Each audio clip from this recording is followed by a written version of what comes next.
திண்டுக்கல்லில் இரண்டாவது திருமணம் செய்து வைக்க வற்புறுத்தி அண்ணன் மனைவியை கொழுந்தன் வீடு புகுந்து அரிவாளால் வெட்டி கொடூரமாக கொலை செய்த சம்பவம் அதிர்ச்சியை ஏற்படுத்தியுள்ளது. ஊரையே நடுங்க வைத்த கொலையின் பின்னணி என்ன? நத்தம் அருகே கொழுந்தனாருக்கு தனது உடன் பிறந்த தங்கையை கட்டி வைத்த நிலையில் இருவரும் விவாகரத்து பெற்றனர். தனக்கு வேறொரு பெண்ணுடன் மீண்டும் திருமணம் செய்து வைக்க கோரி மிரட்டி வந்த கொழுந்தன் அன்னிக்கே எமராக மாறியுள்ளார். நடந்தது என்ன?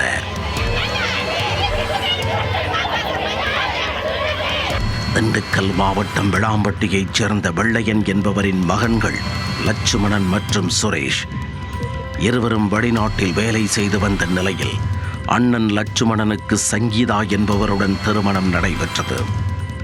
இதையடுத்து கொழுந்தனார் சுரேஷுக்கு கடந்த 4 ஆண்டுகளுக்கு முன்பு தனது உடன் பிறந்த தங்கை சங்கீதாவை திருமணம் செய்து வைத்துள்ளார். அண்ணன் தொடர்ந்து வெளிநாட்டில் வேலை செய்து வரும் நிலையில் தம்பி விளாம்பட்டிலேயே வசித்து வந்துள்ளார். திருமணத்திற்கு பின்னர் சுரேஷ் தனது மனைவியுடன் அடிக்கடி தகராறில் ஈடுபட்டு வந்துள்ளார். ஒரு கட்டத்தில் பொறுமை இழந்த அவரின் மனைவி சுரேஷிடமிருந்து விவாகரத்து பெற்று பிரிந்து சென்றுள்ளார்.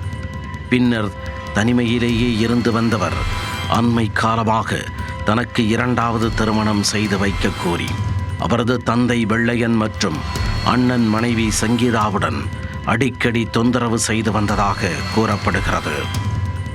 அதே வேளையில் தனது திருமணத்திற்கு அண்ணியே தடையாக இருப்பதாகவும் நினைத்து அவர் மீது கோபத்தில் இருந்துள்ளார். இந்நிலையில் அண்ணன் மனைவி சங்கீதா வீட்டில் தனியாக இருந்துள்ளார். அங்கு சென்ற சுரேஷ் தனக்கு வேறொரு பெண்ணுடன் திருமணம் செய்து வைக்க கோரி வற்புறுத்தியுள்ளார். அப்போது இருவருக்கும் இடையே வாக்குவாதம் முற்றியதாக தெரிகிறது.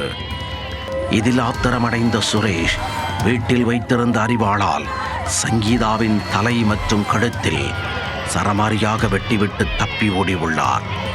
இரத்த வெள்ளத்தில் நிலை குலைந்த சங்கீதா நிகழ்விடத்திலேயே பரிதாபமாக உயிரிழந்தார். தகவல் அறிந்து விரைந்து வந்த நத்தம் போலீசார் உடலை கைப்பற்றி உடற்கூராய்விற்காக திண்டுக்கல் அரசு மருத்துவக் கல்லூரி மருத்துவமனைக்கு அனுப்பி வைத்தனர். இந்த சம்பவம் தொடர்பாக வழக்கு பதிவு செய்த போலீசார் தலைமறைவான சுரேஷை பிடிக்க தீவிர தேடுதல் வேட்டையில் இறங்கியுள்ளனர். அவர் தனது செல்போன், டெபிட் கார்டு உள்ளிட்டவற்றை வீட்டிலேயே வைத்துவிட்டு தப்பி ஓடியதால் ட்ரேஸ் செய்வதில் சற்று பின்னடைவு ஏற்பட்டுள்ளது. பட்டப்பகலில் வீடு புகுந்து அண்ணன் மனைவியை கொழுந்தனே வெட்டி கொலை செய்த சம்பவம் நத்தம் பகுதியில் அதிர்ச்சியை ஏற்படுத்தியுள்ளது.